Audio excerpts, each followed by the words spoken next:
বোনের লাইগা কানের দুল, ভাইয়ের মোবাইল ফোন, কত কিছুর ধরেছে বায়না আত্মীয় স্বজন।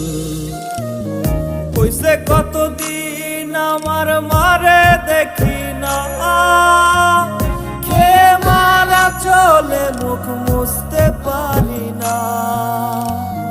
কষ্ট চাইপা মুস্কি হাইসা মায়ের কাছে কইছি, কাইন্দো না গো কাইন্দো না মা, আমি সুখে আছি।